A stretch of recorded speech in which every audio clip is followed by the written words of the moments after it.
أعوذ بالله من الشيطان الرجيم. بسم الله الرحمن الرحيم. السلام عليكم ورحمة الله وبركاته.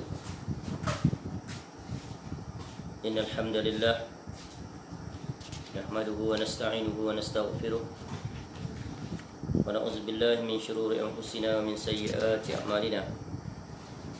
من يهده الله فلا مضل له ومن يضلل فلا هادي له.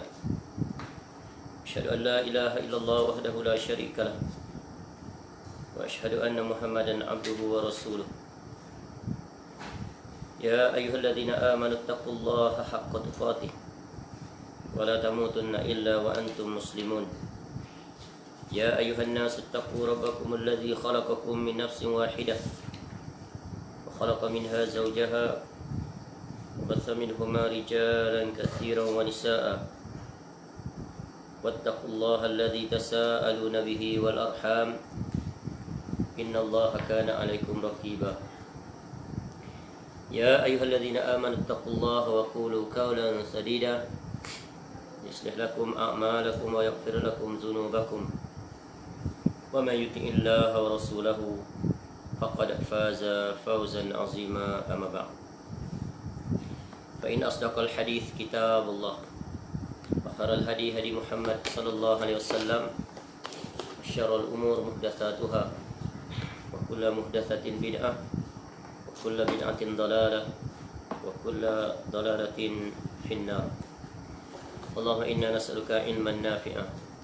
Ya Allah, kami memohon kepada Engkau ilmu yang bermanfaat, rizqan thayyibah dan rezeki yang baik, wa amalan mutaqabbala dan amal yang diterima. Alhamdulillah, kita bersyukur pada Allah Subhanahu wa taala dapat kita bertemu kembali pada malam ini untuk kita menyambung majlis pembacaan dan penjelasan daripada hadis-hadis Nabi sallallahu alaihi wasallam yang dihimpun di dalam Kitabul Arba'in fi Mabanil Islam wa Qawaidil Ahkam, atau yang lebih dikenali sebagai Arba'in An-Nawawiyah.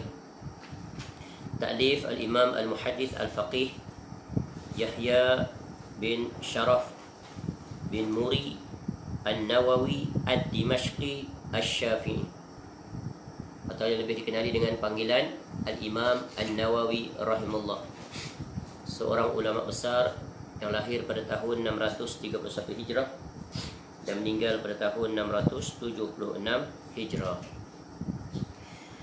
InsyaAllah pada malam ini kita akan memasuki hadis yang ke-40. Al-Hadithul Arba'un, hadis yang ke-40. Dan hadis ini adalah tema kitab ini, iaitu Arba'in An-Nawawiyah. Alhamdulillah, kita telah sampai kepada hadis yang ke-40.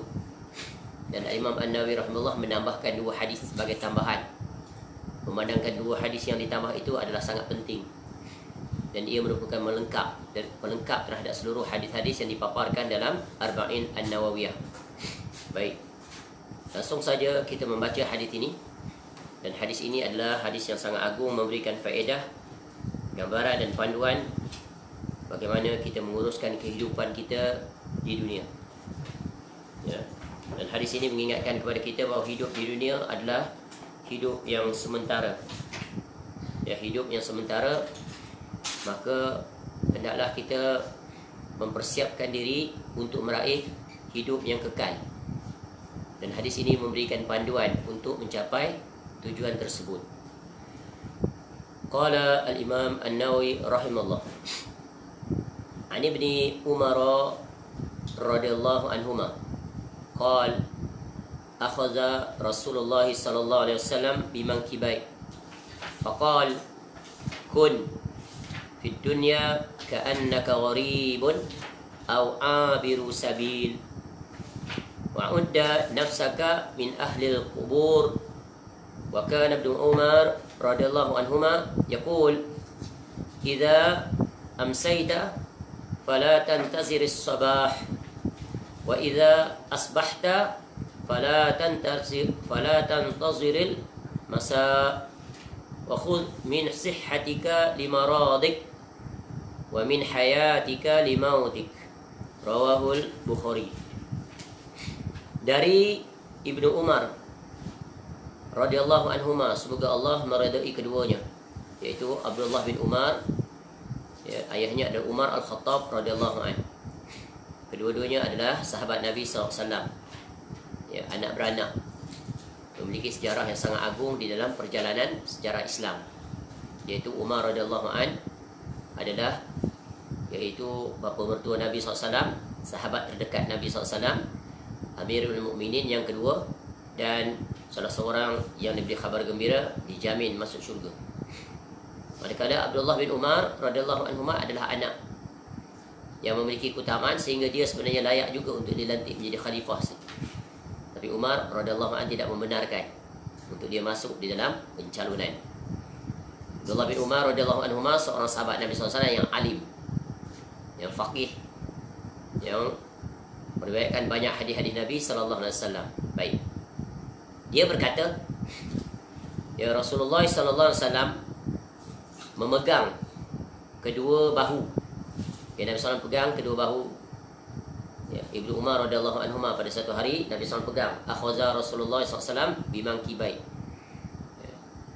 Faqal, kemudian Nabi SAW bersabda, kun, jadilah fit dunia, jadilah kamu pada dunia ini, hidup di dunia, ka'annaka, ya, seolah-olah seakan-akan seperti gharibun, orang asing, gharib, atau abiru sabil, atau, ya, seorang musafir, yakni orang yang sedang berjalan. Wa'udda nafsaka min ahlil kubur, yakni dan persiapkanlah dirimu termasuk orang-orang yang akan menjadi penghuni kubur. Yakni kita akan mati. Jadi hidup di dunia, ya, bukan kita hidup selama-lamanya, sampai ajal mati. Jadi pemutus segala kehidupan, pemutus segala kenikmatan, penghujung kehidupan seseorang di dunia adalah al-maut, iaitu mati. Kemudian Yaqul, dia berkata, ya, wakana Abu Umar radhiyallahu anhu yaqul, berdasarkan wasiat Nabi SAW ini kepadanya, Ibnu Umar radhiyallahu anhu pernah mengatakan, idza amsaita, ya, apabila engkau berada di waktu petang, fala tantaziris sabah, jangan engkau tunggu datangnya waktu pagi. Wa idza asbahta, bila engkau berada pada waktu subuh, fala, jangan sekali-kali tantaziril masa, tunggu pula datang waktu petang. Wa khudh min sihhatika, pergunakanlah, jadi ambil, ya, pergunakanlah apa? Waktu sihat engkau, ya, lima radik, sebelum waktu sakit. Ya, dalam keadaan sihat jangan tunggu sakit. Kemudian wa min hayatika limautik, dan hidup engkau sebelum mati engkau. Hadis riwayat Bukhari nombor 6416. Sungguh hadis ini adalah hadis yang sangat agung. Dan hadis ini sebenarnya, ya, berkaitan dengan hadis yang ke-31, yaitu tentang zuhud di dunia. Baik. Hadis ini memberikan faedah yang sangat agung, yaitu tentang prinsip penting, ya, dalam mengurus kehidupan di dunia, yaitu bagaimana kita bersikap, bagaimana kita bertindak. Jadi hadis ini memberikan satu persepsi, memberikan satu perspektif, memberikan satu paradigma, memberikan satu sudut pandang yang tepat bagaimana kita memanfaatkan, ya, kehidupan yang Allah kurniakan kepada setiap daripada kita. Jadi hadis ini menjelaskan tentang, yaitu time management, pengurusan masa, atau yang lebih tepat adalah pengurusan usia, pengurusan umur, age management. Ya, dan Islam sungguh merupakan agama yang terkedepan, paling dulu, pioneer dalam mengajar, ya, umatnya how to manage your time. Sebab modal utama yang Allah berikan kepada kita adalah kehidupan. Dan kehidupan diukur dengan, yaitu ukuran masa. Itulah dia umur. Dan Allah Ta'ala kurniakan kepada kita umur dan masa, very closely related. Ya, Allah bagi kita hidup masa berada pada 3 ruang. Iaitu masa yang telah berlalu. Ya. Past tense. Bahasa past tense. Masa sekarang present tense. Ya, masa akan datang future tense. Bahasa Inggeris, Nahu, Sarah. Belajar Nahu sama juga. Ya, fi'il apa? Fi'il madhi, fi'il mudhari', fi'il amar, lain perintah. Ya. Jadi masa itu ada pada 3. Jadi usia kita ni seorang insan umurnya ada pada 3. Singkat sekali. Pada 3 ruang waktu. Masa yang telah berlalu. Already past. Ya. Masa sekarang adalah masa yang pasti. Kemudian masa depan belum pasti. Jadi masa yang belum pasti, uncertainty, not sure yet whether we are going to be at that time. Masa sekarang for sure, certain, we are very certain. Sekarang masa yang telah berlalu telah terlipat di dalam catatan sejarah. Baik. Dan bila kita sebut tentang masa, ya, di antara sifat utama masa adalah dia cepat berlalu. Apatah lagi di zaman sekarang. Sedar-sedar sudah hari Jumaat hari ini. Padahal Jumaat pada minggu lepas masih terang gambarannya. Sedar-sedar, ya, dah berlalu bulan. Dah masuk Jamadil awal. Tak lama lagi masuk Jamadil akhir. Masya Allah. Dan masa sifatnya pergi, dia tak akan kembali. Kita tak boleh back to the ke belakang ni. Ya, tak boleh undur. Ya. Kalau kereta kita ke depan terlajak boleh undur, tapi waktu tak boleh lagi diundurkan. Undur ke belakang. Ya. Kemudian waktu sangat berharga. Lebih berharga daripada emas dan dunia seisinya.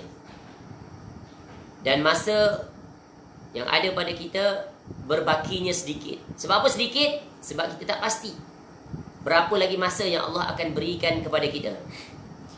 Dan masa yang telah berlalu banyak. Kalau usia kita sekarang 50 tahun, maknanya 50 tahun telah berlalu. Yang ada berbaki uncertainty. Barangkali sesaat, 2 saat, seminit, 30 minit, 1 jam, sehari, setahun, 5 tahun, maka sampai expired date, iaitu ajal menjemput. Selesailah sudah kehidupan kita di dunia, maka berhentilah jam bergerak untuk detik jantung kita mati. Roh pun pergi, dia kembali ke tempat asalnya. Jadi itulah dia realiti manusia. Sebab tu manusia diukur prestasi hidupnya dengan masa. Ya, sebab itu masa banyak sekali diterangkan di dalam Quran dan hadis-hadis Nabi SAW. Ya, jadi ingat, hadis ini memberikan kaedah-kaedah tersebut, iaitu menjelaskan tentang pengurusan masa adalah pengurusan umur. Ya, dan macam mana kita nak uruskan umur kita itu, ya, Allah Ta'ala berikan panduan. Allah Ta'ala tak tinggalkan kita begitu saja teraba-raba tercari-cari how to fully utilize our age, our umur. Ya. Jadi Islam dengan terang dan jelas mengajar kita how to manage our age, our time. Ya. Jadi prinsip keselamatan dan keberuntungan adalah sejauh mana dia pandai menguruskan masa. Bagaimana dia dapat mengkombinasikan masa dia untuk urusan dunia dan masa dia untuk urusan akhirat. Dan di sini ramai sekali majoriti orang gagal untuk menggabungkan kedua-dua pembahagian masa dalam urusan dunia dan urusan akhirat. Banyak orang terkesima dengan hidupnya dihabiskan dalam urusan dunia. Ya. Sehingga dia melalaikan pengurusan masanya dalam urusan akhirat. Dan ini telah banyak kali kita jelaskan. Ya, sebab kita ini hidup di dunia, Allah berikan 2 pilihan. Berdasarkan 2 pilihan itulah kita mengatur. We plan our life. How we allocate our time.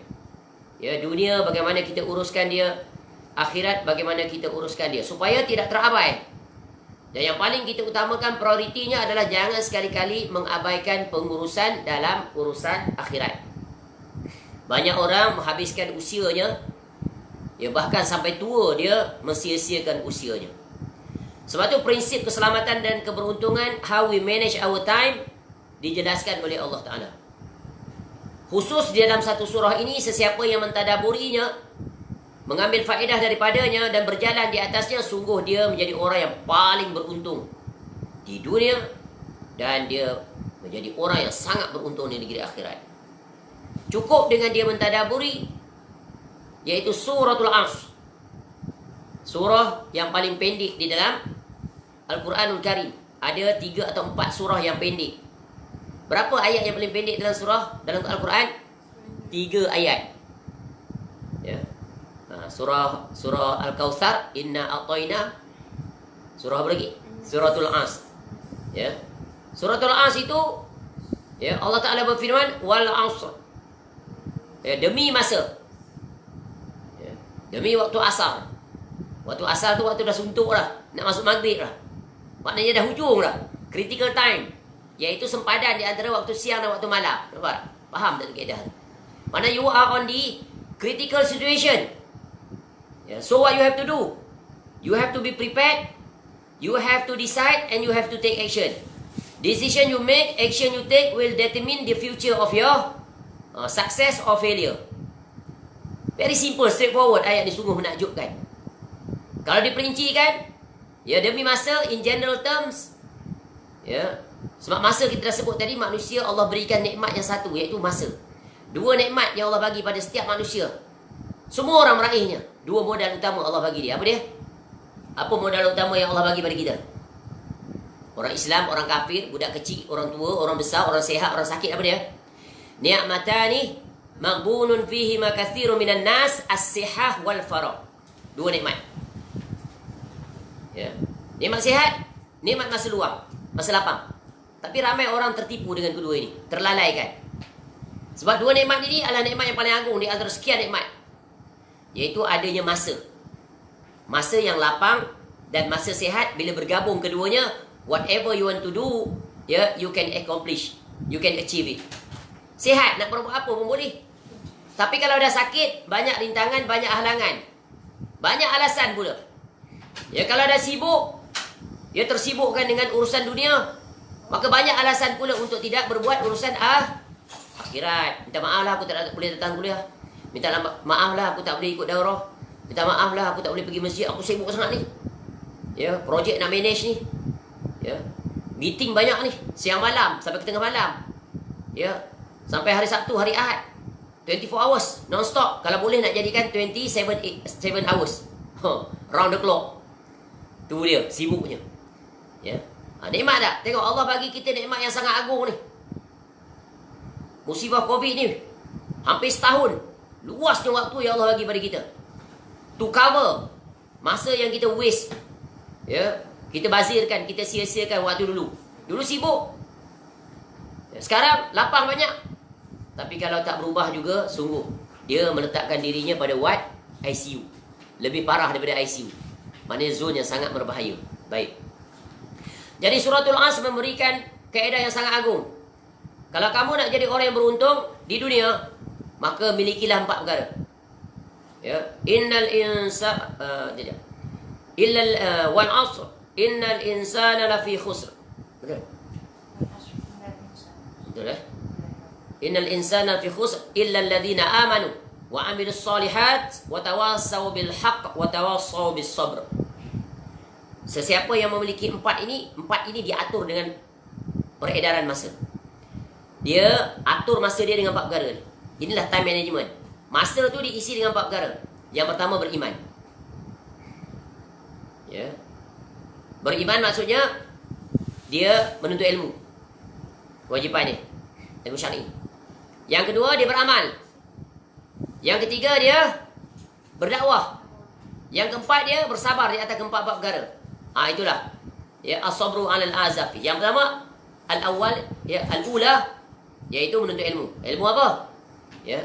Sebab itu berkata salah seorang ulama, masya-Allah cerdas sekali tadaburnya terhadap suratul Asr. Dia kata apa? Dalam kitabnya Al-Usul Ats-Tsalatsah wa Adillatuha. I'lam rahimakallah annahu yajibu alaina ta'allumu arba'i masailah. Al-ula al-ilmu wa huwa ma'rifatullah wa huwa ma'rifatu nabiyih wa huwa ma'rifatu dinil Islam bil adillah. Ya, al-thaniyah al-amalu bih. Al-thalithah ad-da'watu ilaih. Al-rabi'ah as-sabru 'alal adzafi. Itulah 4 kewajipan. Maka dia akan menjadi orang yang beruntung, tak akan rugi selama-lamanya. Beriman, ya, berilmu, menuntut ilmu, mengenal Allah, mengenal Rasul, mengenal Islam dengan dalil-dalil. Yang kedua, dia beramal dengan ilmu tadi. Yang ketiga, dia berdakwah, mengajak manusia kepadanya. Yang keempat, dia bersabar di atasnya. Maka inilah orang yang paling beruntung di dunia. Itulah dia memanfaatkan kehidupan, pengurusan umurnya. Jadi inilah yang dia ajar di dalam suratul As. Ya, betapa beruntungnya seorang mukmin yang menerapkan, melaksanakan perkara tersebut dalam seluruh usia dia. Dia tidak terkesima dengan dunia, dia pandai mengatur dunia. Dan kita telah jelaskan ketika menjelaskan hadis, yaitu izhad fid dunya yuhibbakallah, wazhad fima indan nas yuhibbakan nas. Bagaimana nilaian dunia, ya, apa yang perlu kita persiapkan. Dan hadis ini menjelaskan bagaimana kita berinteraksi dengan dunia, yaitu berkata Ibnu Umar radhiyallahu anhuma, jadilah engkau di dunia ini seperti orang asing atau seorang musafir. Orang asing maknanya apa? Dunia ini bukan tempat tinggal dia yang tetap. Ya, dia datang satu tempat, dia bukan orang di situ. Ya, dia seorang musafir. Dia datang ke tempat tersebut, bila selesai urusannya dia akan kembali ke tempat asal dia. Macam kita, tempat tinggal kita di negara Malaysia. Kemudian kita pergi ke luar negara untuk urusan belajar ataupun untuk urusan pekerjaan. Setelah selesai urusan belajar kita, setelah selesai urusan pekerjaan kita, kita akan kembali ke negara kita. Betul kan? Balik semula ke negara kita. Itu perumpamaan, permisalan. Atau sebagai seorang musafir. Musafir ketika dia berjalan, apa yang perlu dia persiapkan? Bekalan. Betul kan? Nanti kalau tidak ada bekalan, dia akan mengalami kesulitan. Bahkan boleh meragut nyawa dia. Melalui gurun, tiba-tiba tak ada makan apa, langsung air tak ada, makan apa, mati tak? Mati kehausan. Ini perumpamaan yang sangat indah yang disebut oleh Nabi SAW. Ya, untuk memberikan kefahaman, kesungguhan dan peringatan, kesedaran. Jadi hadis ini menjelaskan tentang self-awareness, who you are. Ya, and what you are supposed to be prepared, what you are supposed to do. Ya, to arrive at your end destination. Sebab tu seorang Muslim dia mesti clear vision kehidupannya, end destination. Kalau dalam urusan dunia, kita diajar tentang setiap organisasi ada visi dia, end destination, dia nak capai apa. Macam contoh negara kita ada vision tak? Menjadi negara maju pada tahun 2020. Itulah end destination dia. Kalau tak capai, readjust. Ya, change your strategy, change your action plan, then execute, then see the results, and then you evaluate, you enhance further. Itu kaedah dunia, cekap, pandai dia. Tapi dalam urusan dunia tak macam tu. Follow the wind. Ikut sajalah. Tiba-tiba sampai masa mati dia. Menyesal dia, tak ada guna lagi dah. Dan Allah Ta'ala menyebutkan orang pasti akan menyesal. Ya, orang-orang yang tidak ada perancangan hidup di dunia nanti dia akan menyesal. Dan betapa banyak digambarkan dalam Quran orang-orang yang akan menyesal di negeri akhirat. Padahal Allah beri dia peluang seluas-luasnya. Ya. Siapa yang Allah berikan peluang sampai saat ini masih hidup, sungguh dia adalah orang yang paling beruntung, paling mendapat rahmat. Tapi ya, untung itu nanti akan diukur bagaimana dia memanfaatkan usianya. Jangan menyesal di negeri akhirat. Kita nak menyesal sekarang. It's not too late for you to regret. Walaupun sejarah rekod masa lalu gelap, kelam, kusam, tidak ada harapan. Tapi Allah Ta'ala menilai penghujung. Dia punya ending, bukan beginning. Ya, sebab Allah itu maha luas rahmatnya menurut siapa? Nanti hadis yang ke-42. Luasnya pengampunan Allah. Bila hambanya bertaubat, menyesal, dipadam seluruh sejarah gelap dia. Seolah-olah seorang yang baru lahir, dia memulakan langkahnya dengan catatan yang bersih. Jadi Allah telah memberikan ruang padanya yang cukup, yang sangat luas. Tapi kalau dia masih lagi terkesima dengan dunia, masih tersibuk dengan aktiviti dunia, masih juga lalai terhadap urusan akhirat, maka dia akan termasuk di dalam ayat surah Al-Mu'minun ayat 99 hingga 100. Allah dah gambarkan. Al-Quran ni, di antara perkara yang menakjubkan dia adalah Allah terangkan pada kita future actual happening. Perkara yang pasti berlaku dah ke depan. Allah bawa ke depan kita ni. Bring forward. Ni bawa pada kita. Allah tunjuk dah. Ya, senario yang akan berlaku nanti di negeri akhirat, kalau kamu pilih jalan ni, ini dia punya end result. Cuba lihat apa kata Allah dalam surah Al-Mu'minun. Hatta idza jaa ahaduhumul maut qala rabbi irji'un la'alli a'malu salihah fima taraktu kalla innaha kalimatun huwa qailuha wa min waraihim barzakhun ila yaumi yub'atsun. Demikianlah keadaan orang-orang kafir itu. Hingga apabila datang kematian pada seseorang dari mereka, dia berkata, wahai Rabbku, kembalikanlah aku ke dunia agar aku dapat berbuat kebajikan, buat amal soleh, la'anli a'malu salihah, ya, yang telah aku tinggalkan dulu waktu di dunia. Lalu Allah mengherdik mereka, kalla, sekali-kali tidak, ya, innaha kalimatun huwa qailuha, sungguh itu adalah dalih, alasan yang diucapkannya saja. Dan di hadapan mereka ada barzakh sampai pada hari mereka dibangkitkan. Ayat ini dia khusus ditujukan pada orang kafir. Tapi kaedah Quran mengatakan apa? Al-ibratu bi umubil lafzi la bi khususis sabab. Ya. Kena pada siapa yang memiliki ciri seperti ini, yaitu yang mensia-siakan usianya ketika di dunia. Ayat 99 hingga 100. Begitu juga pada pagi Jumaat, imam sering baca salah satu ayat dalam surah As-Sajdah. Farji' na'mal salihah inna muqinun. Maka kembalikanlah kami Allah sejenak. Farji' na'mal. Ya, kami nak buat amalan dah ni. Ya, sungguh sekarang kami menyaksikannya. Ya, bila dah sampai ke alam barzakh, ya, dah garis penamat dah. Tak boleh nak undur, nak start daripada awal. Lari 100 meter, tak boleh dah. Menyesal macam mana pun tak ada faedah. Rayu lah macam mana pun tak akan dapat pingat emas. Sebab duduk nombor di belakang sekali. Itu perumpamaan dunia. Nampak tak? Jadi Allah telah menegaskan, cukup, bahkan berlebihan dah peringatan-peringatan daripada Allah SWT kepada kita. Ya, supaya jangan kita jadi orang yang menyesal. Ya, sungguh, ya, hadis ini memberikan kaedah yang sangat agung. Mengingatkan kita bahawa, ya, dunia ini bukan tempat tinggal. Bukan tempat menetap. Dunia ini tempat kita meninggal. Tu tempat kita meninggal, bukan tempat kita tinggal. Maknanya kita akan mati dan meninggalkan dunia ini.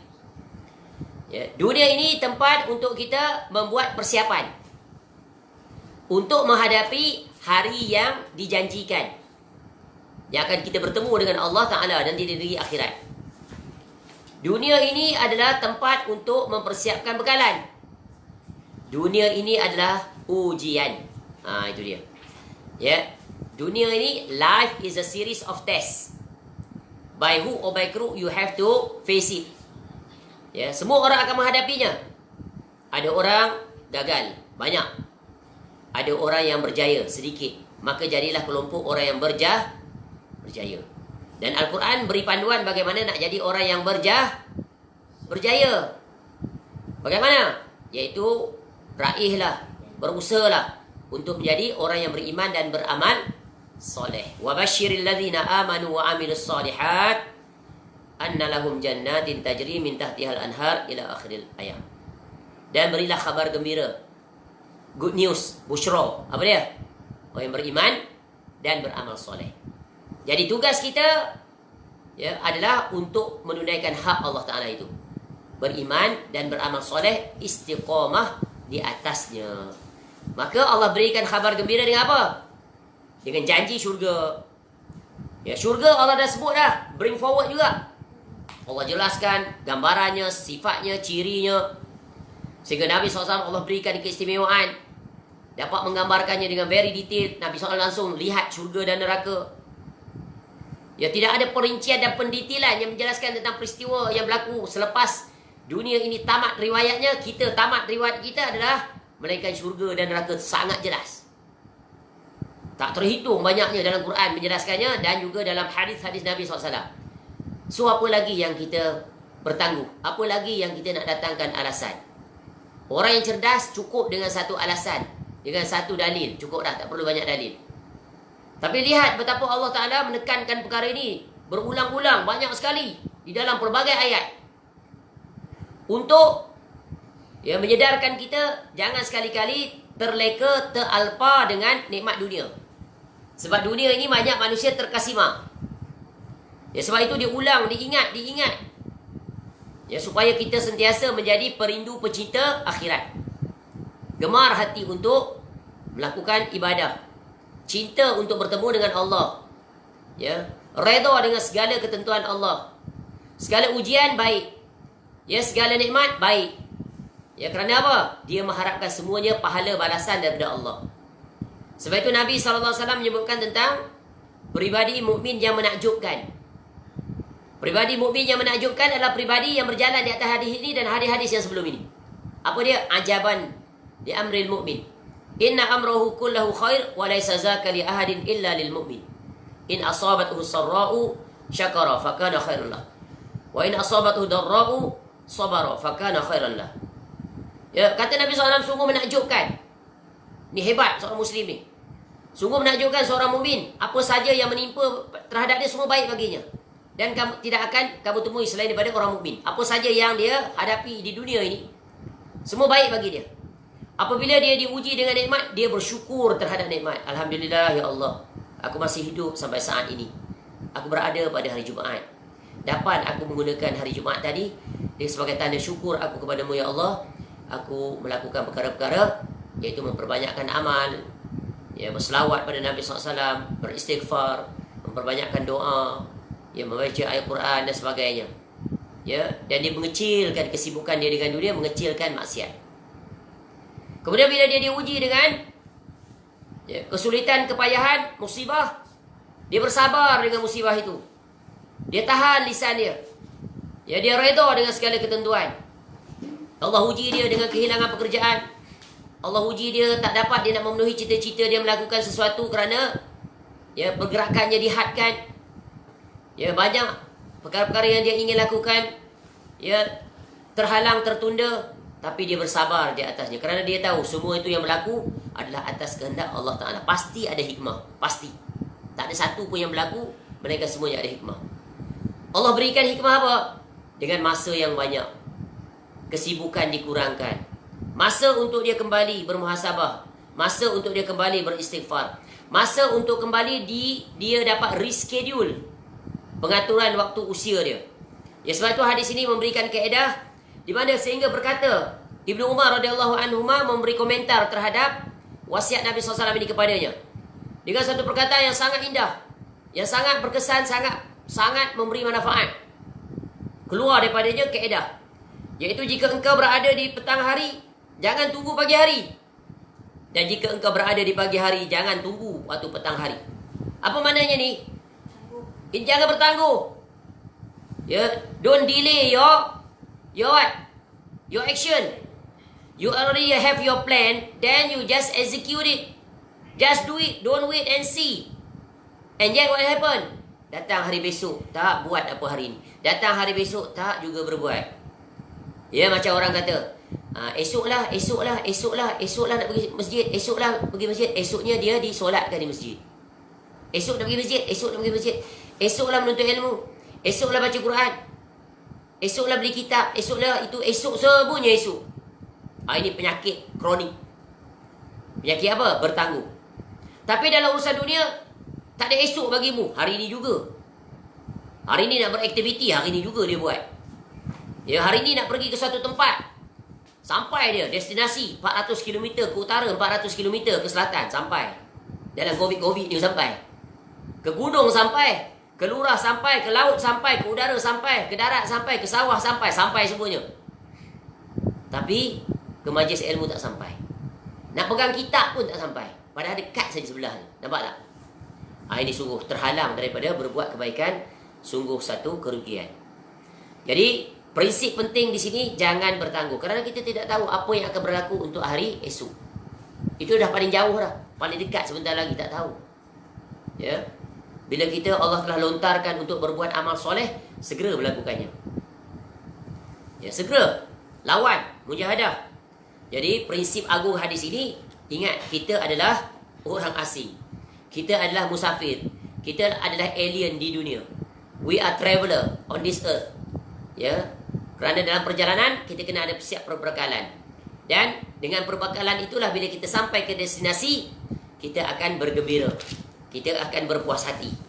Ya, sebab itu orang-orang yang hidup di dunia mesti memiliki perspektif yang benar terhadap dunia. Dan ini sebenarnya telah kita sebut pada bab zuhud. Tapi baik juga kita ulang kembali. Ya, lihat bagaimana Nabi SAW memperingatkan tentang umatnya dalam Quran. Ya, Allah Ta'ala rakamkan peristiwa ini dalam surah Ghafir ayat 39, surah Mukmin. Ya kaum, innama hazihil hayatud dunya mata'. Ya, wa innal akhirata hiya darul qarar. Wahai kaumku, sesungguhnya kehidupan dunia ini hanyalah kesenangan sementara. Dan sesungguhnya akhirat itulah negeri yang kekal. Kita sebut ketika bab zuhud, apa dia? Jika dunia ini terbuat daripada emas, permata, intan, perak dan sebagainya, ya, tetapi dia sementara.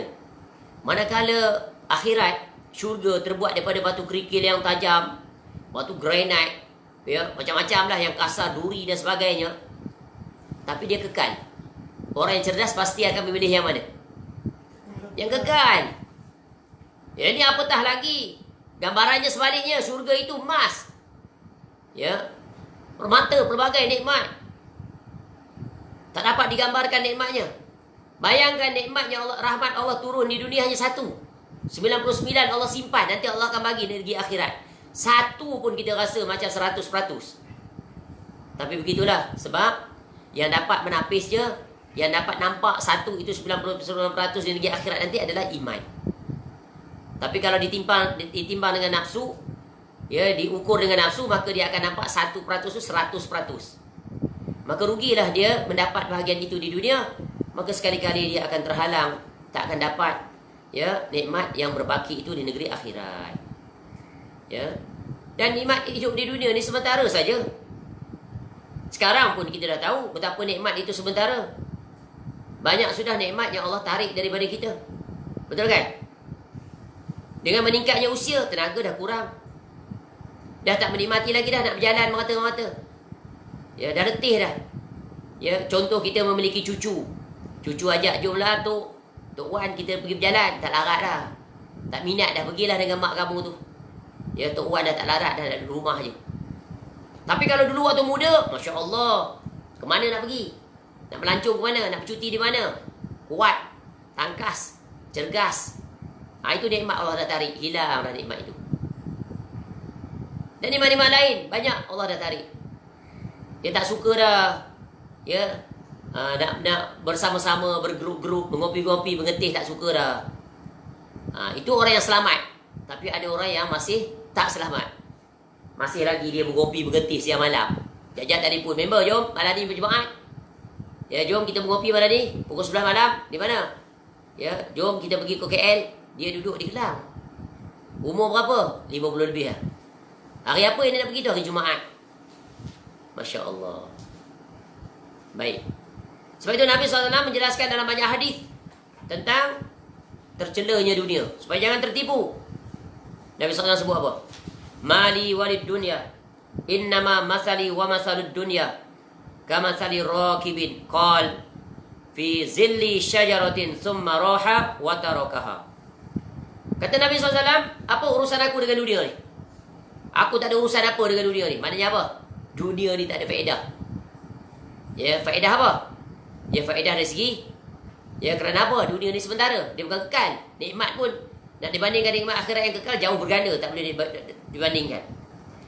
Sesungguhnya perumpamaan aku ini dengan perumpamaan dunia ni seperti pengembara yang tidur di siang hari di bawah naungan pohon. Ia istirahat kemudian meninggalkannya. Sama tak tadi dengan wasiat pada, ya, Ibnu Umar radhiyallahu anhu. Bukan bermakna kita tinggalkan dunia, tak. Maksud Nabi SAW tu, jangan dunia itu menyibukkan kamu, melalaikan kamu. Itu maksud dia. Ya. Dan kita pernah sebut sebelum ini, ya, ad-dunya mal'unatun. Ya, dunia ni terlaknat.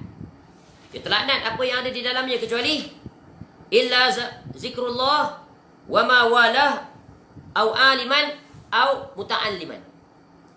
Dunia ni terlaknat. Terlaknat tu maksud apa? Terjauhi. Ya. Tu. Sebab dunia ini kalau disalahgunakan maka akan mendatangkan musibah. Dunia ni tempat untuk kita meraih manfaat di sudut empat.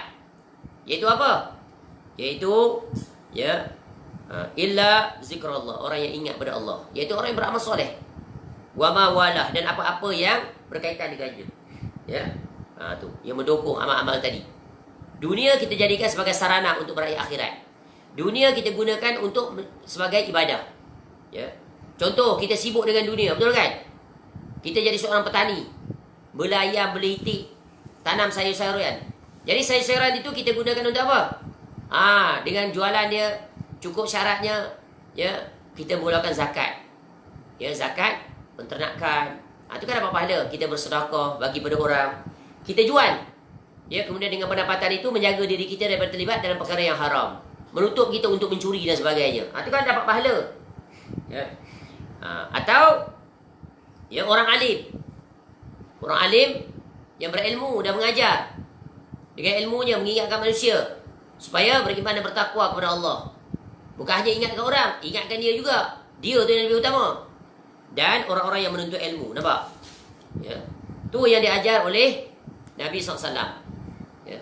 Jadi, di dalam dunia ini hendaklah kita bijak di dalam mengurus. Ya. Sebab itu Nabi SAW beri pesan dalam pengurusan masa yang berkaitan dengannya.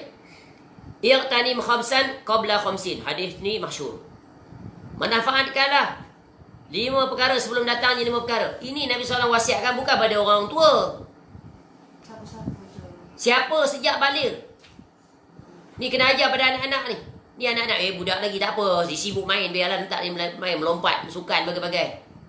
Tak, bila dia balik saja. Anak perempuan umur 9 tahun contohnya, dia dah balik dah. Ajar dia pengurusan hidup, pengurusan umur. Jangan dia bazirkan dengan usia dia. Sebab bila dia mati ketika itu, dia akan pergi ke syurga atau neraka. Dah balik. Bukan tunggu tua baru nak sibuk dengan akhirat. Tak. Bukan orang yang dah berkahwin. Tak. Anak-anak yang dah sampai, ya, dah sampai balik itu, maka wajib dia. Sebab sudah dicatat amalannya. Ya. Ni tak. Ya, anak dah balik dah. Perempuan masih lagi biar anak dia dah aurat. Masih dibiarkan tak solat. Ini macam mana ni? Kedua ibu bapa ni nak masuk syurga macam mana ni? Ini persepsi yang salah. Ya, biarkan anak tak baca Quran. Ya, tak payahlah. Tunggu nanti tua. Dah kahwin nanti baru mula baca Quran. Tak. Tak payahlah pergi kuliah anak-anak. Mak ayah aja pergi kuliah. Mak ayah aja pergi masjid. Anak biar. Dia nak buat apa biar. Salah. Sebab tu kita kena didik anak-anak kita. Walau ketika sekarang dia tak nampak, dia tak faham. Blur dia. Apalah ya aku ni mengajar. Tapi nanti bila dia besar, insya-Allah dia akan faham. Tapi yang penting dia duduk dan dia dengar. Jangan biarkan ayahnya mengajar, anaknya duduk dalam bilik, main handphone dan sebagainya. Sebab Allah perintahkan kepada kedua ibu bapa yang memiliki kemampuan, didik anak-anak. Ku anfusakum wa ahlikum nara. Wahai orang beriman, didik diri kamu dan ahli keluarga kamu. Jaga daripada azab api neraka. Tu peringatan nombor 1 kepada kedua ibu bapa. Jangan duk jaga diri kamu je. Kamu pergi masjid, kamu pergi kuliah, kamu baca kitab, baca buku, anak kamu suruh baca benda yang bukan-bukan. Baca novel bersiri, baca cerita kartun. Tak salah. Tapi yang salahnya apa? Kitab tak buka, tak baca. Padahal kitab banyak. Contoh. Ya. Maka sama-sama kita. Sebab apa? Sama-sama nak masuk syurga. Sebab itu sebuah keluarga dia mesti ada vision. Kalau dalam urusan dunia dia ada vision, urusan akhirat dia mesti letak. Dia punya vision apa? Apa vision dia? Untuk berjaya memasuki syurga Allah. Tu satu keluarga semuanya. Dan keturunannya yang atas dan yang bawah. Semuanya masuk syurga. Syurga yang sama. Itu dia punya vision. Mission dia macam mana? How to achieve those? Pertama, iaitu didik anak-anak agar menjadi anak-anak yang soleh. Ya, wujudkan anak-anak yang berilmu. Ya, belajar ilmu. Kemudian yang ketiga, ya, pastikan anak-anak itu dan sekian-sekian. Yang keempat, bagai-bagai. Sini ibu bapa yang menetapkan. Buat very clear. Kemudian action plan, macam mana nak capai. Atur waktu. Bagi contoh teladan yang baik. Ya. Kalau ayahnya pergi kuliah, bawa isteri, bawa seluruh anak-anak, walaupun anak tu masih kecil. Bawa semua biar dia berpayah. Ya. Ini tak, alah, hari Sabtu Ahad biarlah dia tidur. Ya. Hari Isnin sampai Jumaat dah bangun awal, pergi sekolah. Hari Sabtu biarlah dia relax, cuti, tak payah buat apa, tak payah solat. Ada orang memiliki persepsi begitu. Every day the same. Sama saja, tidak ada beza. Ya. Sebab tu Nabi SAW ingatkan kita manfaatkan 5 perkara. Ya syababaka qabla haramika. Tengok, mula-mula sekali apa? Masa muda sebelum masa tua. Muda tu bila? Tadi. Start clock in dah. Dah catat dah. Recorded. Sejak balik. Tapi sebelum tu mesti dah well prepared. Jangan tunggu waktu tu baru nak mula. Macam orang berlari. Competition, persaingan 100 meter. Takkan bila pada hari pertandingan tu baru nak berlari. Betul kan? Sebelum tu kena exercise dulu. Ya, sebulan, 2 bulan latihan dulu. Supaya bila nanti nak berlari, ya, tangkas, pantas, cepat. Sama saja. Dalam urusan dunia cerdas. Dalam urusan akhirat tak cerdas. Ya. Wasihataka qabla saqamika. Tadi Ibnu Umar radhiyallahu anhu kata. Apa kata Ibnu Umar radhiyallahu anhu tadi kata? Iaitu pergunakanlah waktu sehat engkau sebelum sakit dan hidup sebelum mati. 2 kekunci yang paling utama. Nabi SAW bagi perincian. Ya. Masa sehat sebelum sakit. Dah sakit mulalah alangkah, kalaulah. Nak kalau apa lagi dah kau bersakit. Ni dah paralyzed, hospitalized. Ya. Macam-macam Allah uji dia dengan sakit. Sebab Allah nak mengingatkan dia. Itu dah dia dulu. Dulu kamu sihat kamu tak nak buat.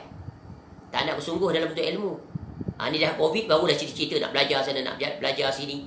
Nak pergi daurah itu, nak pergi negeri itu nak belajar. Dulu waktu sihat tak nak pergi. Lihat. Nampak? Tu. Ya. Kemudian waghinaka qabla faqrika. Waktu kamu kaya sebelum miskin. Waktu kaya dulu tak nak bersedekah. Waktu kaya dulu tak nak guna duit untuk beli kitab dan sebagainya. Buku-buku. Habis duit beli benda dunia. Ya, tak cukup 1, 2, 3. Ya. Memiliki tapi tak menikmati. Kereta sampai 5 kat garaj dia. Motor sampai 4, macam-macam motor ada. Ya. Perabot dalam rumah penuh, padat rumah. Nak berjalan pun susah. Kitab tak ada langsung, buku tak ada langsung. Yang berkaitan dengan urusan akhirat. Tak ada keinginan langsung nak beli. Buat apa nak beli? Aku bukan ustaz, bukan ustazah. Kalau aku beli pun bukan baca. Tu penyakit. Sebab tu kita kena pastikan rumah kita mesti ada kitab, ada buku. Ajar anak-anak kita supaya dia beli buku. Ya. Educate duit. Para ulama dulu sanggup berhabis duit. Dunia hilang tak apa. Duit tu untuk beli apa? Kitab. Sebab ilmu yang tafa'u bih. Masya Allah. Pahala banyak, berganda. Rumah pun rasa tenang, aman, berkat. Kerana dipenuhi dengan ilmu-ilmu yang bermanfaat. Apatah lagi ditulis oleh para ulama Rabbani. Masya Allah. Allah datangkan keberkahan. Ya. Sayang rumah Islam kosong sedikit daripada perkara tersebut. Yang ada besar TV. Yang ada TV tu dia 40 berapa inci. Tak cukup di ruang tamu. Siap bilik seorang satu. Tu pakai piring lagi. Channel apa kau nak tengok? Tengok. Yang itu sanggup berhabis duit. Tiap-tiap bulan kena bayar. Komitmen. Patuh sami'na wa ata'na. On the dot bayar. Takut kena potong. Ya Allah. Allahumma sta'an. Sedih tak? Sedih. Kenapa umat Islam boleh jadi demikian? Padahal Rasulnya SAW menasihatkan sebaliknya. Yang dinasihat dia tak buat, dia langgar. Ya. Kalau dia ada library pun buku dia sejak dulu, sekarang tak akan datang macam tu lah, tak berubah. Banyak tu lah. Bahkan tak dibuka, berabuk. Ini kita berkata ini adalah untuk semua kebaikan kita. Sebab tu kita mencontohi para ulama betapa mereka bersungguh dalam membeli kitab-kitab. Bukan saja ulama, orang biasa. Sebab budaya para salaf ini, cara mereka adalah begitu. Ya. Mereka beli, mereka tak baca, tapi anak mereka baca. Nanti cucu mereka baca. Masya Allah. Tukar pola kehidupan kita. Ya, dalam mengurus untuk urusan akhirat. Ya, kemudian wa faraghaka qabla syughlika. Waktu luang sebelum kamu sibuk. Ini banyak masa luang. Kalau tak tambah juga pengisian waktunya untuk mendekatkan diri dengan Allah, sungguh khawatir kita. Termasuk dalam kategori orang-orang yang rugi. Bahasa kasarnya termasuk dalam kelompok orang yang celaka. Allah datangkan musibah, sebenarnya dalamnya terkandung banyak hikmah, tiba-tiba kita tak menggali dan mengambil faedah daripada hikmah tersebut. Bahkan kita lebih cinta dunia. Wiridnya dunia siang malam. Usianya berapa? 60, 55, 70, 90, 100. Padahal apa yang Allah bagi tu dah lebih daripada cukup untuk keperluan dia. Tapi masih lagi mengejar. Itulah pengejar dunia ibarat apa? Seekor anjing yang sedang menggonggong tulang melintasi sungai. Cerita orang dulu-dulu, betul kan? Tengok dalam air tu ada tulang lagi dalam tu. Maka tamak dunia. Haloba terhadap dunia. Nak ambil tulang dalam sungai, buka mulut dia. Dua-dua terlepas. Ya, yang dikejar, yang dikendung berciciran, yang dikejar. Mana? Yang dikendung berciciran, yang dikejar tak dapat. Tak dapat. Rugi. Ya. Serugi-ruginya. Dan yang terakhir inilah penutup dia. Ya wahayataka qabla mautik. Kehidupanmu sebelum kematian. Syukur pada Allah. Allah menyampaikan kita sampai saat ini hidup lagi kita. Banyak orang dia khawatir tentang kematian. Dia takut. Kalau aku mati nanti macam mana keadaannya? Tak puas lagi rasa hidup. Tu bencana. Sebab tu kita kena ajar membiasakan diri kita untuk menghadapi kematian.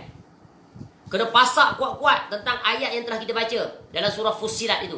Innal ladzina qalu rabbuna Allah summa istaqamu tatanazzalu alaihimul malaikah, dan seterusnya. Tu ayat tu kena tadabbur betul-betul. Ya, tadabbur dan tanamkan kuat dalam hati. Ayat ini menjelaskan our full preparation. Mati ni bila-bila boleh berlaku. Ketika kita tidur, mati boleh berlaku. Tak bangun lagi dah pada waktu pagi.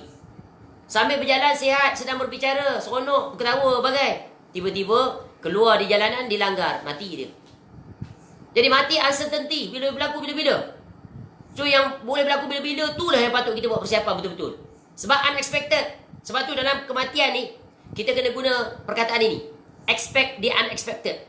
At any given situation, anda adalah salah satu calonnya. Probability-nya adalah tinggi. Faham? Sebab mati tak mengenal usia.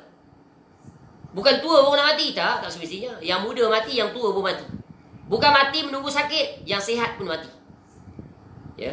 Doktor yang sihat merawat orang yang sakit, dia mati. Yang dirawat tak mati. Belum mati. Tu. Jadi kita kena tanamkan tentang sifat bersedia. Kalau dah sampai waktunya, ya Allah, aku redha. Dan tanamkan dalam hati, jangan khawatir terhadap urusan dunia. Jangan khawatir. Dan tanamkan sifat harapan. Percaya tentang apa yang telah dikhabarkan oleh Allah dan Nabi SAW dalam Quran dan hadis. Bahawa bila kamu mati, kamu akan pergi. Jika kamu orang yang soleh, itulah yang kita harapkan, kamu akan meraih syurga. Berada di alam barzah, salah satu daripada taman-taman syurga. Jadi jangan dirusingkan urusan dunia. Dunia Allah akan menjaganya. Orang yang akan kita tinggalkan. Yakin itu. Sebab itu para ulama dulu, para sahabat, mereka sangat merindui akhirat. Sebab itu ketika berjihad, mereka sanggup. Kalau itulah dia, ya dengan jihad ini dengan syahid, dia dapat syurga, tak ada langsung urusan dunia. Kurma tu, dia nak habis, tak jadi, buang. Sebab tak sabar untuk bertemu dengan Allah. Kita was-was, tak yakin. Kalau boleh, sayang lagi hidup dunia, rasa tak puas lagi, betul kan? Sebab tu kita selalu doa kepada Allah, panjanglah umur aku. Rasa macam tak puas lagi hidup di dunia. Tak salah meminta doa kepada Allah untuk panjang usia. Tapi jangan hanya minta panjang usia. Minta panjang usia dalam ketaatan dan ketakwaan. Sebab apa? Dulu waktu muda kita banyak tersia-siakan. Jadi kita mohon kepada Allah, belas ihsan daripada Allah. Panjangkanlah usia aku, ya Allah. Banyak lagi aku yang nak buat. Aku ingin berjasa kepada orang lain. Aku ingin mengajak manusia kepada kebaikan. Ya, sebab dulu, ya Allah, aku jahat contohnya. Dulu banyak aku sia-siakan usia. Aku habiskan seluruh usia aku belajar ilmu dunia. Dan yang paling menyedihkan, yang paling memilukan, tak satu pun yang aku habiskan dalam urusan dunia aku gunakan. Sia-sia aku belajar. Belajar matematik daripada jalan 1 sampai universiti. Satu habuk tak pakai. Belajar civil engineering Ya. Belajar civil engineering sampai degree, ya Allah.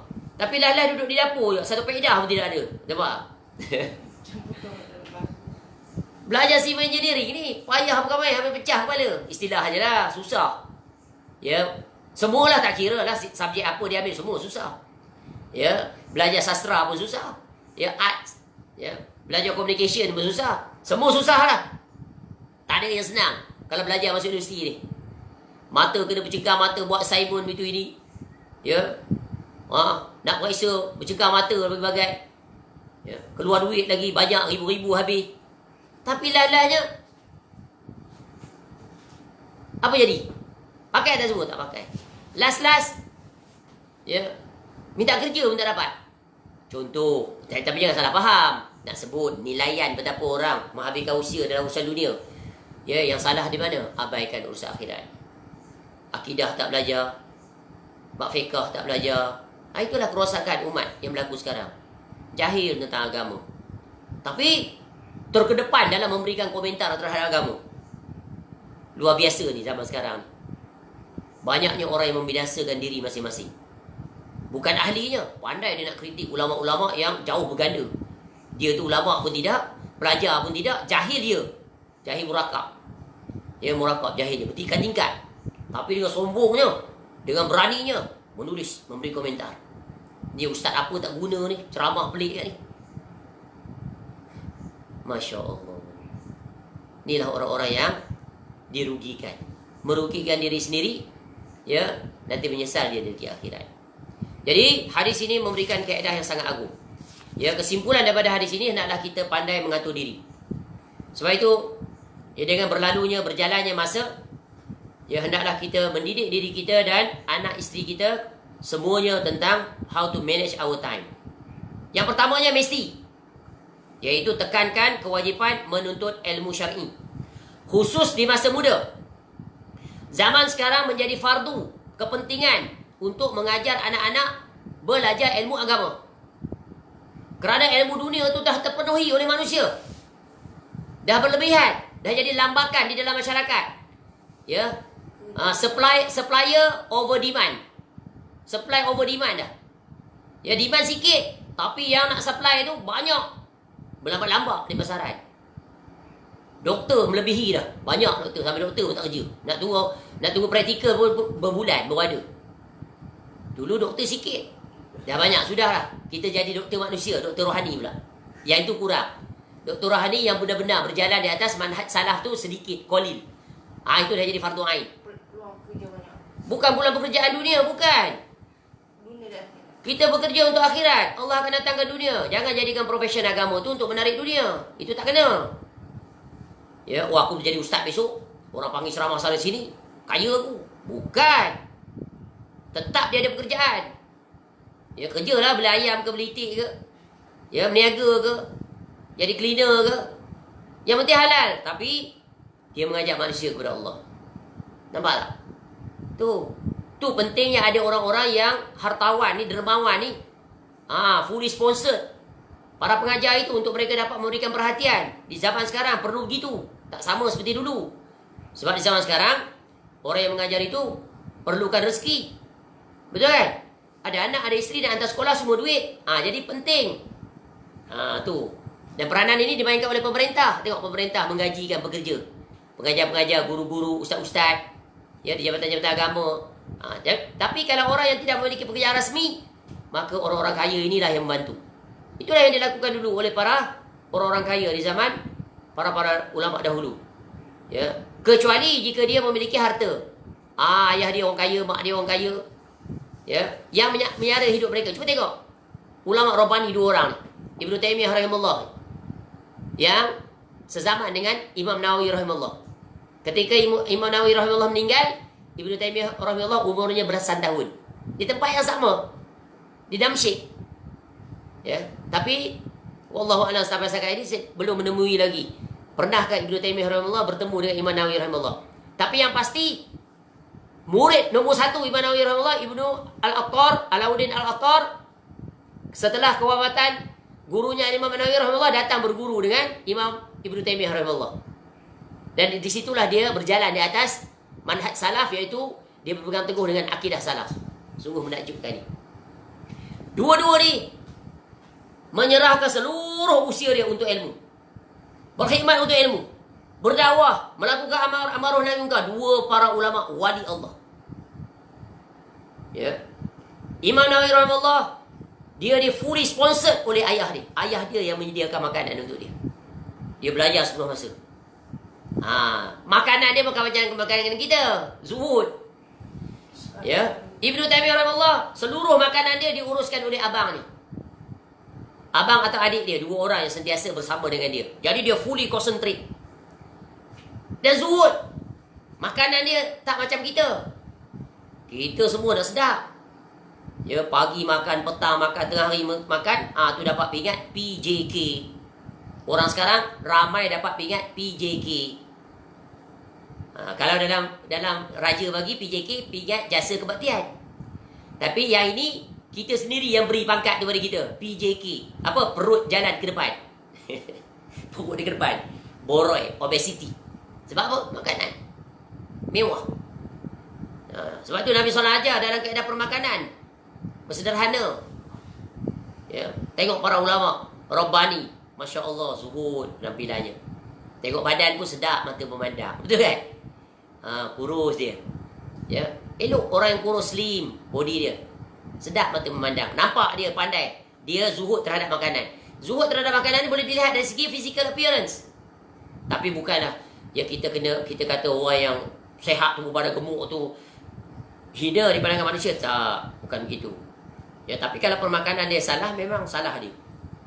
Ya, sebab itu Nabi SAW ajar urusan permakanan. Sebab tu para ulama dulu makan sedikit dia boleh tahan. Sebab yang boleh menahankan diri dia apa? Ingat daripada Allah. Zikir tu yang mengenyangkan dia. Contoh Ibn Taymiyah rahimahullah dikatakan ketika dia setiap selesai subuh, dia akan duduk berzikir kepada Allah sehingga matahari terbit. Kemudian dia solat sunat. Itu kan sunnah Nabi SAW. Lalu murid dia tanya, inilah dia. Kalau aku tak buat seperti ini, aku akan lapar. Inilah yang mengenyangkan diriku. Hebat para ulama ni. Memang benar. Orang yang benar-benar dekat dengan Allah, mereka tak lapar. Mereka kenyang. Nampak tak? Tu tengok ahli sufah di masjid Nabi SAW. Miskin. Tengok Nabi SAW sudah lah. Ya. Sering tak makan. Makan pun roti saja. Kadang-kadang tamar saja sehari, semalam. Kita tamar lagi. Tengok bulan Ramadan buka puasa makan apa? Tamar, ikut sunnah. Tak ada sunnah, minum sky juice. Lepas tu, makan apa? Nasi. Nasi biryani, kambing bakar. Lepas tu ada dessert lagi. Ya, apa dessert contoh, Profesor? Puding karamel lagi. Ya, koktail. Sedap. Ya, ada puding, ada kek, ada kuih macam-macam. Kuih serikaya, seri muka, macam-macam lah semua ada. Nugget. Macam-macam lagi. Sekejap lagi. Lepas solat maghrib, sambung lagi. Pengat pula, bubur pula. Macam-macam semua ada. Sampai terduduk. Ya, sendawa berkali-kali. Macam mana nak dapat lama berdiri dalam solat tarawih? Sebab tu kita kena ajar, train ourselves. Jaga permakanan. Makan bersederhana. Tapi sekarang kita diajar tentang makan. Ya, tengok dalam media masa tu. Banyaknya chef-chef. Seronok tengok. Jangan tengok resipi tu, resipi ni. Semua resipi dia tengok, semua dia nak buat. Habis masa tengok resipi je. Ni bukan cara Nabi SAW ajar. Tambah PKP, macam-macam resipi dia tengok. Betul kan? Tu. Jangan melampaui batas. Bersederhana. Ya. Bersederhana. Baik. Jadi, menuntut ilmu. Ajar anak-anak. Ya. Kalau kita tak mampu, cari guru. Hantar dia di sekolah agama. Hantar dia hafal Quran. Hafal hadis. Hafal kitab-kitab. Ya. Di zaman sekarang, nak kaya, nak cari dunia, tak perlu lagi dah kelulusan. Cukup dengan kemahiran dan kemahuan. Betul kan? Cuba tengok. Pendatang asing tu, sama ada yang legal ataupun illegal. Bangladesh datang jadi toke dia. Toke buka kedai buah. Ya. Buka kedai basuh kereta, 10,000 sebulan gaji dia. Dia pula jadi toke. Tengok. Ya, saudara-saudara kita yang Islam daripada Indonesia. Jadi tukang, jadi kontraktor. Apa kelulusan dia? Tak ada kelulusan apa-apa pun. Tak keluar universiti, tak ambil civil engineering pun. Tapi dia pula jadi kontraktor. Buat rumah ratus ribu.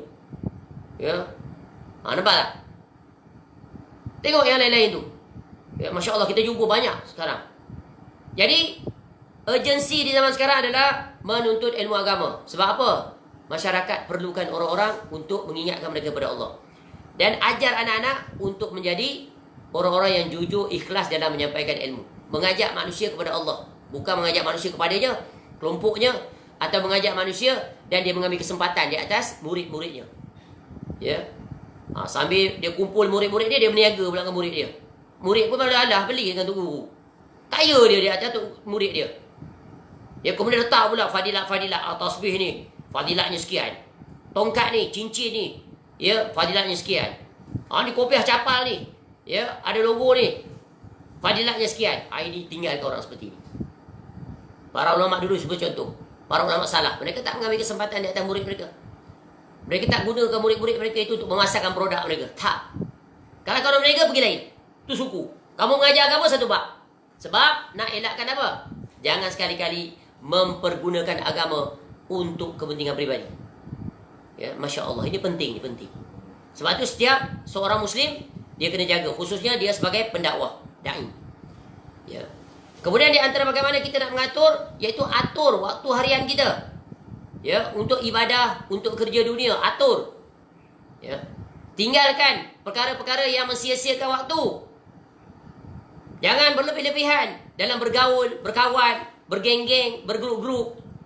Ya, keluar berjalan-jalan ke pasar, ke tempat lain. Rehlah keluar ke sana kemari. Ya, sampai habis satu hari keluar dia. Ya, untuk menikmati alam dunia ini. Padahal umur dah tua dah. Tak padan langsung. Ya. Buat persiapan. Jangan banyak keluar dari rumah, duduk di rumah jika tidak ada keperluan. Ya. Bila keluar banyak maksiat. Catatan tadi yang bersih dah solat subuh, keluar habis dah. Ya, diiris, dipadam. Oleh dosa-dosa mata, dosa telinga, dosa tangan, dosa kaki. Ya. Kemudian nak mengurus waktu apa lagi? Jangan berlebih-lebihan dalam tidur. Lepas subuh tidur, lepas zuhur tidur, sebelum zuhur tidur, sebelum asar tidur, lepas asar tidur, lepas maghrib tak tidur. Biasa lepas maghrib jarang orang tidur. Tidur je kerja je. Dalam kuliah tidur, di luar kuliah tidur. Sambil berdiri tidur, sambil duduk tidur. Macam mana? Tidur tak berhenti. Jadi tidur mewariskan apa? Kemalasan. Dua penyakit gelap masa depan. Dua penyakit ada, kuat tidur dan malas, habis. Tak boleh nak tolong. Ya, kena buang. Tu jangan berlebih-lebihan dalam tidur. Ya. Tidur awal. Lepas isyak kalau tidak ada urusan, tidur. Untuk dapat bangun mudah di malam hari. Nak bangun subuh lebih awal. Jangan tunggu azan baru nak bangun. Ya, sebelum tu setengah jam set dalam minda. Ya, setengah jam before subuh aku akan bangun. Buat well preparation. Solat on the dot. Macam tu. Kena latih. Jangan on the dot baru nak bangun. Nak bangun pula duduk dulu. Termenung, terkebil, kelip. Ya. Lepas tu tidur balik. Landing balik. Macam mana orang biasa? Betul kan? Betul ke tak? Jangan seperti itu. Ya. Tu kita menguruskan waktu. Sebab tabiat kita waktu sekarang ni akan membawa sampai kita dewasa. Kalau kecil-kecil kita tak boleh biasakan, kita kena ajar. Kalau dah jadi kebiasaan, alah bisa tegal biasa. Ya. Alah bisa tegal biasa. Maka lambat laun kita akan menikmatinya. Bila dah menikmati autopilot, sampai je half an hour before subuh dah bangun dah. Tak payah siapa-siapa kejut. Bila sampai waktu solat, tahu dah. Tak payah nak reminder. Dah duduk dah di tempat persiapan untuk menunggu iqamah. Dikumandangkan. Ya. Kemudian apa lagi? How to manage to manage our time. Iaitu meninggalkan perkara yang berlebihan dalam makan minum. Makan minum jangan melampaui batas. Tak salah. Ya, minat kita masak. Masak tak ada masalah. Tapi jangan berlebihan. Sampai masak daripada pagi sampai ke petang. Tak habis-habis masak. Buat nugget daripada malam dah buat nugget dah. Ya, tidur sampai mimpi dah buat nugget. Tu dia. Ya, tak salah, itu kemahiran. Pandai masak bagus. Tapi jangan taksub dengan perkara itu. Sehingga melalaikan. Ya, masa kita masak tu habis dia ambil. Melanggari sepadan. Sampai sepatutnya waktu lepas tu kita guna untuk baca Quran. Pulang kaji pelajaran. Tiba-tiba termakan, terambil. Jangan begitu. Kemudian, jangan banyak bergaul, bersenda gurau. Banyak ketawa, berleha-leha. Ya, ketawa terbahak-bahak. Ya, kumpul-kumpul, bersembang-sembang. Ya, bercakap yang bukan-bukan. Ya, semua perkara lara. Biasa berlaku bila? Bila kumpul ramai. Lepas satu tajuk. Last kali mengatur orang, mengutuk orang, memfitnah orang, gosip-gosip. Habis. Ya, biar kita duduk berkumpul dalam perkara yang datangkan manfaat. Baik. Sebab itu berkata Al-Imam Ibn Qayyim Al-Jauziyah rahimahullah, ada 4 perkara yang dapat membuat hati menjadi keras. Ini bencana. Iaitu berlebih-lebihan dalam berbicara, dalam bercakap. Berlebih-lebihan dalam makan minum. Berlebih-lebihan dalam tidur. Dan berlebih-lebihan dalam bergaul. Kadang-kadang banyak orang terbazirkan masa dengan apa? Dengan handphone tu, WhatsApp. Tulis, masukkan benda-benda yang tak ada manfaat. Padahal dia tu ahli masjid, kita tahu. Cerita tentang perempuan, letak gambar perempuan dalam WhatsApp. Perempuan pula tak tutup aurat. Kadang-kadang letak tulis, hantar gambar. Oh, saya janda, siapa berkenan. Yang hantar tu tak padan dengan umur, tak malu. Kasihan. Banyak bercanda-canda dalam WhatsApp. Terutamanya WhatsApp reunion. Grup sekolah dulu. Dia cerita macam seolah waktu dia sekolah dulu. Padahal dah tua, dah bercucu dah. Dah bercicit dah. Putih dalam itu kepala. Padahal, cerita agama nombor 1. Cerita maksiat juga nombor 1. Oh, share lagu Hindi, Hindustan. Ya. Share benda-benda begitu. Kita minat ni waktu muda, waktu tua pun kita minat. Ya Rabbi. Sebab itu kalau kata dalam hadis sebelum ni, kalau kamu tidak memiliki sifat malu, berbuatlah apa saja semahu kamu. Betul kan? Hadis tu. Bila meningkat usia, makin bertambah malu. Ni share gambar yang bukan-bukan. Ya, yang lelaki share gambar perempuan, yang perempuan share gambar lelaki. Apa kepedah? Ya Rabbi. Tinggalkan perkara-perkara maksiat. Ya, ini maksiat tanpa sedar. Ya, sebab apa? Sebab tak dibarengi dengan ilmu syar'i. Masya Allah. Waliyazubillah. Ya. Tu. Ya, tidur. Berlebihan dalam tidur. 4 perkara ni membinasakan, merugikan masa. Semoga Allah Ta'ala menjadikan kita orang-orang yang pandai menguruskan waktu. Semoga Allah menjadikan waktu kita berberkah. Ya, kerana Nabi SAW telah sebut 4 tadi. Dan 4 perkara nanti Allah akan tanya di negeri akhirat. La tazulu qadama 'abdin yawmal qiyamah hatta yus'ala an arba'. An umurihi fima afna. Wa an ilmihi fima fa'ala. Wa an malihi min aina iktasabah wa fima anfaqah. Wa an jismihi fima ablah.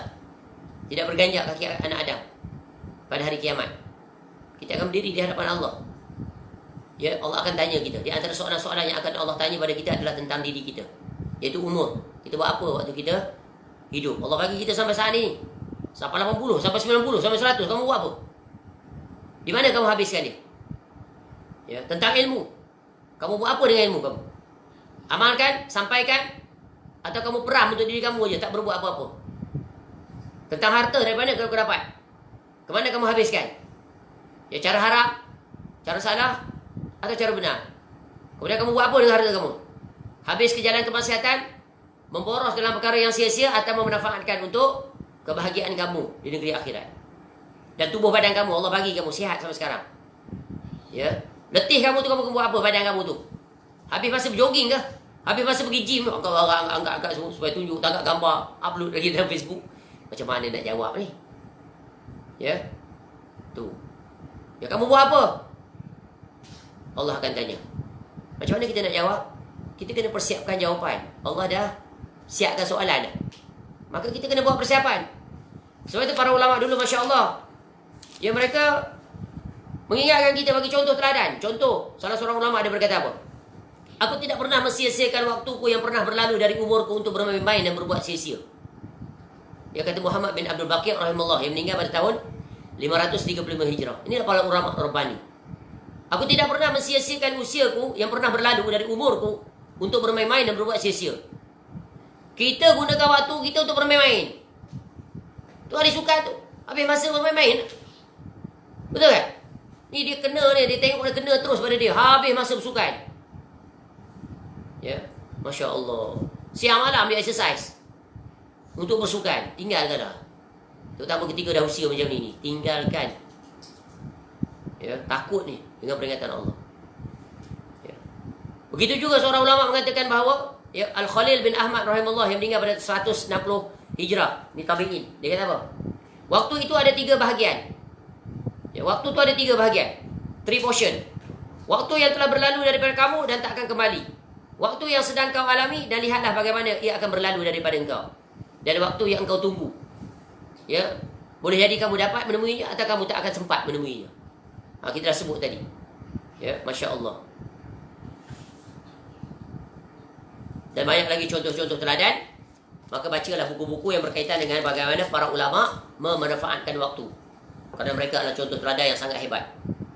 Tengok Imam Nawawi rahimahullah, how he manage his time. Amazing, super. Ya, dalam satu hari, sebelum subuh lagi, sampai masuk malam, dia atur waktu dia menuntut ilmu. Masya Allah. Jadi kita jadikan contoh teladan untuk mengurus waktu. Ini adalah contoh teladan yang tiada bandingan Rasulullah SAW. Contoh teladan yang tiada bandingan para sahabat Nabi SAW. Contoh yang tiada bandingan para tabi'in, para tabi'in, para ulama'nya, ya, para muridnya, dan para masyarakat yang dididik oleh mereka itu. Melahirkan generasi yang terbaik. Ya, the best generation ever which we have to refer as our reference. Dengan itu kita akan selamat. Jangan berpaling daripada contoh itu. Ya, tidak akan ada tokoh selama-lamanya di zaman ini yang dapat menandingi mereka itu. Maka berjalanlah seperti mereka. Berusahalah untuk menjadi mereka. Try to copy paste. Try to adjust. Ya, untuk menjadi seperti mereka dari sudut-sudut yang mereka berjalan di atasnya. Terutamanya how they manage their time. Wallahu a'lam. Mudah-mudahan berberkah. Mudah-mudahan hadis ini memberikan faedah yang sangat agung untuk kita. Untuk kita, ya, fully utilize and capitalize our remaining usia, ya, untuk mempersiapkan bekalan untuk diri kita, untuk anak-anak kita, untuk keluarga kita, untuk masyarakat, rakan taulan, dengan kita memperingatkan satu sama lain, ya, untuk sama-sama kita selamat, dapat dan berjaya memasuki syurga Allah. Semoga Allah Ta'ala menghimpunkan kita kesemuanya nanti bersama Imam An-Nawawi rahimahullah di dalam syurga Firdaus bersama dengan Nabi SAW, ma'alladzina an'amta 'alaihim minan nabiyyin was-siddiqin wasyuhada'i was-salihin wa hasuna ulaika rafiqa. Wallahu a'lam. Segala kebaikan semuanya adalah milik Allah. Kita bersyukur di atas anugerah nikmat Allah, terutamanya Allah berikan kita hidayah. Semoga Allah terus memberikannya agar kita tetap istiqamah sehingga penghujung usia berakhir dengan husnul khatimah, ya, dapat bersama dalam syurga ma'alladzina an'amta 'alaihim minan nabiyyin was-siddiqin wasyuhada'i was-salihin wa hasuna ulaika rafiqa. Wallahu a'lam. Panjang umur insya-Allah. Subuh esok kita akan memasuki hadis yang ke-41. Wallahu a'lam. Subhanakallahumma wa bihamdika asyhadu an la ilaha illa anta astaghfiruka wa atubu ilaik. Wa sallallahu ala nabiyyina Muhammad wa ala alihi washabbihi wasallam. Wa akhiru da'wana alhamdulillahi rabbil alamin. Assalamualaikum warahmatullahi wabarakatuh.